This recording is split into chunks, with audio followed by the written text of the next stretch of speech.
Imagina esto, dejas tu carro estacionado en la calle porque vas a hacer una diligencia, pero cuando regresas el carro ya no está, se lo llevaron. Entras en pánico, empiezas a buscar por todo lado, pero recuerdas entonces que tu carro estaba asegurado y piensas, bueno, al menos la aseguradora me va a responder. Entonces reportas el hurto ante la aseguradora, vas a la fiscalía y presentas la denuncia y te empiezan a llamar los investigadores de la aseguradora y te hacen 1000 preguntas que son tediosas y repetitivas, pero las contestas con paciencia porque solo quieres que te paguen. Pero casi un mes después de la ocurrencia del hurto recibes una carta que te deja con muchísima preocupación y sin palabras. La aseguradora te dice que no te va a pagar la indemnización porque no demostraste la ocurrencia del hurto. O tal vez la carta dice que hay inconsistencias en tu versión, o dice que no te van a pagar porque no ocurrió un delito de hurto sino un delito diferente que no estaba cubierto por la póliza. O tal vez la aseguradora alegue que no cumpliste con alguna de las condiciones establecidas en la póliza y que por esto no te van a pagar. Y en estos momentos te preguntas, ¿qué puedes hacer entonces? ¿Será que la aseguradora tiene la razón en negarte el pago o puedes disputar ante un juez esa objeción? En este video te voy a explicar cuáles son las razones más comunes por las que una aseguradora niega el pago de una indemnización cuando ocurre un hurto. Y también te voy a explicar en qué caso esas objeciones son cuestionables y es posible demandar a la aseguradora para exigirle el pago de la indemnización. Primero debes entender un poco cuál es el amparo que buscas afectar en estos casos. Se trata del amparo de pérdida total por hurto. En palabras sencillas, esto significa que la aseguradora se ha comprometido a pagarte el valor del vehículo si éste es hurtado durante la vigencia de la póliza. Y para exigir la indemnización a la aseguradora debes probar dos cosas. Primero, que el vehículo fue hurtado y segundo, el valor de ese vehículo. Para probar el hurto del vehículo puedes usar cualquier evidencia que tengas en tu poder. Puedes llevar testimonios, fotografías, videos, documentos, pero los dos documentos más relevantes que suelen resaltar en estos casos son la denuncia ante la fiscalía y el certificado de no recuperación que expide la misma fiscalía. Este certificado sirve para demostrar que el vehículo fue reportado como hurtado ante las autoridades y que a pesar de esto no ha podido ser ubicado. Sobre el valor del vehículo, las pólizas suelen establecer que aplica el valor de la guía Fasecolda y esto suele ser muy conveniente y práctico porque no hay necesidad de presentar ningún dictamen de avalúo del vehículo,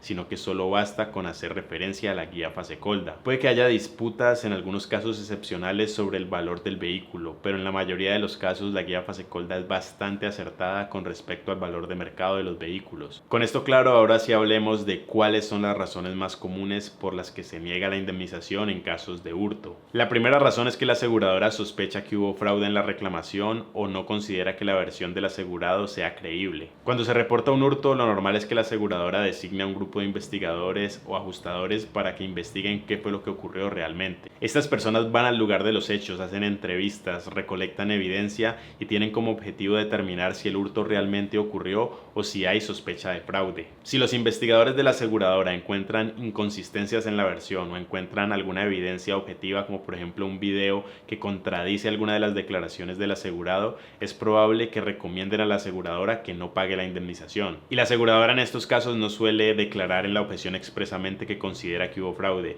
sino que suele manifestar que hay inconsistencias en la versión o que no encuentra probados los hechos. O la aseguradora simplemente manifiesta que no encuentra demostradas las circunstancias de tiempo, modo y lugar de ocurrencia del hurto. Y esto deja al asegurado con un montón de dudas porque no sabe exactamente qué fue lo que pasó, qué fue lo que encontró la aseguradora, cuáles son las supuestas contradicciones. Y en la mayoría de los casos, la aseguradora no entrega los informes de investigación al asegurado a menos que sea demandada. Por esta razón, siempre recomiendo que cuando firmes declaraciones sobre los hechos frente al investigador de la aseguradora, tomes copia de lo que sea que estás firmando. Y también recomiendo que abiertamente grabes cualquier comunicación o entrevista que tengas con la aseguradora o con los investigadores de la aseguradora en la que te estén preguntando sobre las circunstancias en que ocurrió el hurto. Puedes decirles abiertamente que vas a grabar la entrevista y esto no debería tener ningún problema. Esto te va a servir más adelante para que tu abogado pueda analizar el caso con mayor precisión y pueda encontrar más fácilmente cuál fue la razón de la objeción. Además, esto te va a servir para que tus palabras no sean malinterpretadas por el investigador y no ponga información equivocada que no dijiste en su informe. En estos casos, mi posición es sencilla. Si el asegurado sabe que está diciendo la verdad y el hurto realmente ocurrió, yo recomiendo demandar. La razón es que las contradicciones en la versión que a veces encuentran los investigadores no son graves, se trata de contradicciones normales derivadas de haber tenido que repetir la misma versión en varias oportunidades. A veces una persona cuenta los hechos varias veces y no usa exactamente las mismas palabras o no manifiesta exactamente los mismos detalles, o a veces se olvidan detalles, y esto no significa que esa persona esté mintiendo. Es absolutamente normal que haya diferencias menores en las distintas declaraciones que se pueden rendir sobre un determinado hecho, pero esto no significa que la aseguradora pueda demostrar en un proceso judicial que el hurto no ocurrió. En estos casos siempre recomiendo decir la verdad. Nunca recomendaría a un cliente que diga mentiras a la aseguradora con la expectativa de obtener el pago de la indemnización. De hecho, la ley dispone que si la aseguradora descubre que le estás mintiendo, pierdes automáticamente el derecho a la indemnización. Pero si el cliente nos dice que está diciendo la verdad, nosotros confiamos que en el proceso judicial vamos a poder explicar cualquier contradicción en la que haya incurrido en versiones previas. En el proceso lo que va a ocurrir es que la aseguradora va a revelar todas sus cartas y tú vas a tener la oportunidad de presentar toda la evidencia con la que cuentas. El juez va a revisar qué fue lo que encontró la aseguradora y cuál es la evidencia que tú presentas, y va a determinar con base en esto si estás diciendo la verdad o no y si el hurto realmente ocurrió. La segunda razón por la que la aseguradora suele negar el pago de estas indemnizaciones es porque considera que el vehículo lo perdiste no por un hurto, sino por un delito diferente que no está cubierto en la póliza, como por ejemplo el abuso de confianza o la estafa. Estas pólizas solo suelen cubrir la pérdida del vehículo cuando ésta se produce por un hurto de acuerdo con la definición del Código Penal colombiano. En esencia, el hurto se presenta solamente cuando la persona es despojada del vehículo en contra de su voluntad.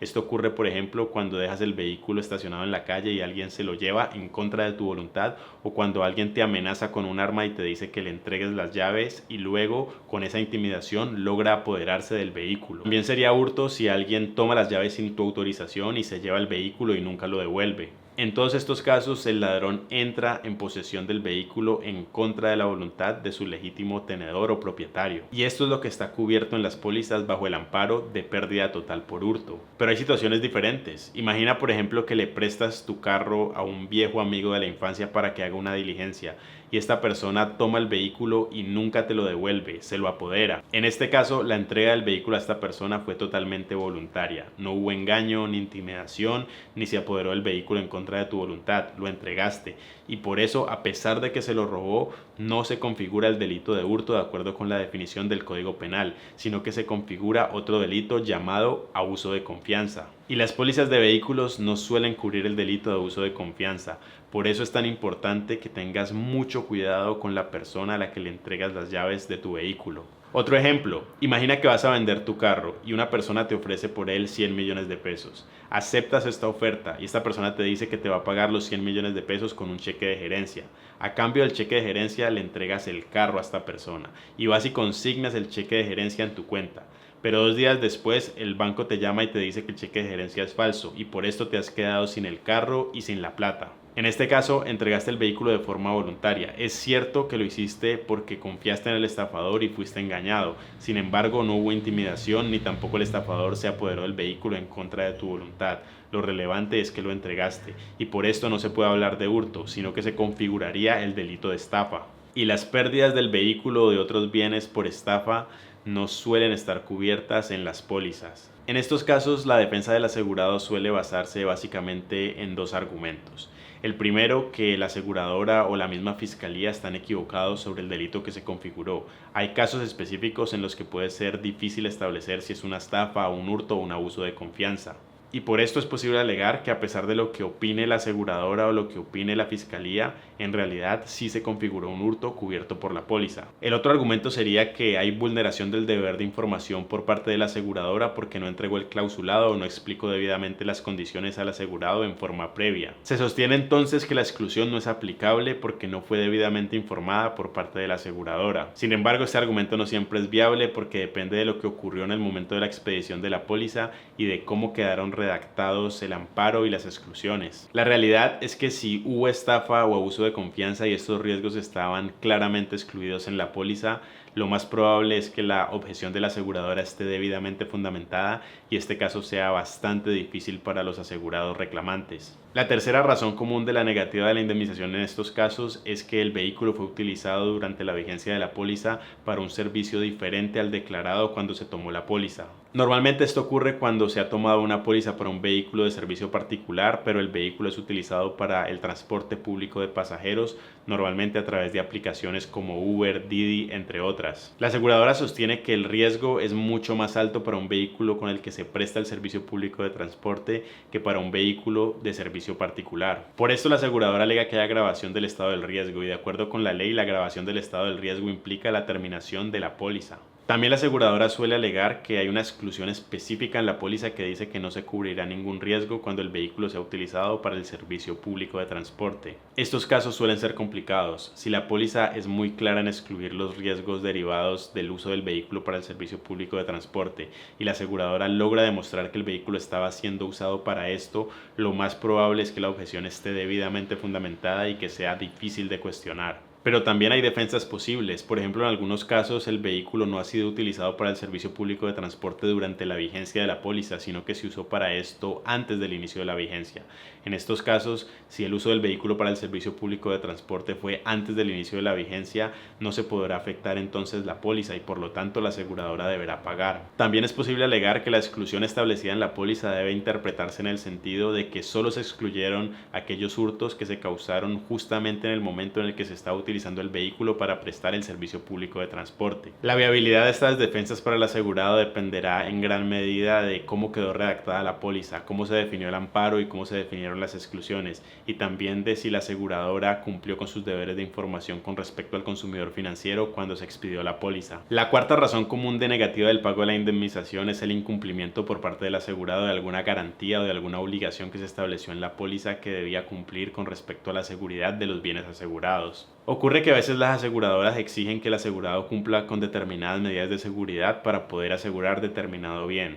Por ejemplo, puede que la aseguradora exija que se instale un GPS de determinada marca o puede que la aseguradora exija que el bien asegurado tiene que estar siempre bajo custodia de personal armado. O puede que la póliza, por ejemplo, establezca que el bien no puede dejarse abandonado en carretera bajo ninguna circunstancia. Este tipo de condiciones suele ser común cuando se trata de maquinaria pesada o ciertas mercancías o vehículos muy costosos. La aseguradora alega que todas estas medidas de protección definidas en la póliza son obligatorias y pueden llevar incluso a la terminación del contrato de seguro si no se cumplen estrictamente en caso de que hayan sido planteadas como garantías. O también puede que estas condiciones o medidas de seguridad se hayan impuesto a través de exclusiones y la póliza disponga expresamente que no se cubren aquellos hurtos que se hayan causado como consecuencia de la violación de alguna de estas medidas de seguridad. En estos casos la discusión con la aseguradora suele ser alrededor de si la aseguradora informó debidamente que el asegurado tenía que cumplir con estas medidas de seguridad. También la discusión se plantea sobre si el asegurado realmente incumplió con estas medidas de seguridad establecidas en la póliza. Hay ocasiones en que las medidas de seguridad son definidas de forma muy genérica y el asegurado piensa estarlas cumpliendo de una forma cuando la aseguradora tiene una expectativa de seguridad diferente. En estos casos pueden haber discusiones eternas sobre si realmente el asegurado incumplió lo dispuesto en la póliza o no. Por ejemplo, imagina que la póliza diga que ciertos bienes tienen que estar custodiados por perros y el asegurado piense que cualquier tipo de perro puede hacer esta labor de custodia, pero la aseguradora tenga en mente que debía ser un perro debidamente entrenado para labores de seguridad. En un caso como este podría haber una discusión eterna sobre si se cumplió o se incumplió con lo dispuesto en la póliza y si la aseguradora debe pagar o no. En conclusión, hay muchísimas razones por las que se puede negar el pago de la indemnización en casos de hurto y lo que hay que hacer es revisar si esa objeción está debidamente fundamentada o si es discutible. Si se encuentra que la objeción no está debidamente fundamentada, es equivocado o es discutible, es posible iniciar un proceso judicial en contra de la aseguradora para que un juez ordene el pago de la indemnización. Si la aseguradora te negó el pago de la indemnización por el hurto de tu vehículo o de otro bien que tenías asegurado, en Velasco Abogados podemos revisar el caso e indicarte cuáles son las opciones disponibles. Somos expertos en derecho de seguros y podemos revisar tu caso para indicarte si es viable y si es viable podemos representarte hasta que obtengas el pago de la indemnización a la que tienes derecho. Si quieres que revisemos tu caso puedes contactarnos a través de nuestro WhatsApp o de nuestra página web. Si te gustó este video deja un me gusta para el algoritmo de YouTube, compártelo para que más personas puedan conocer sobre sus derechos y suscríbete para que puedas ver más videos como este. Muchas gracias y hasta la próxima.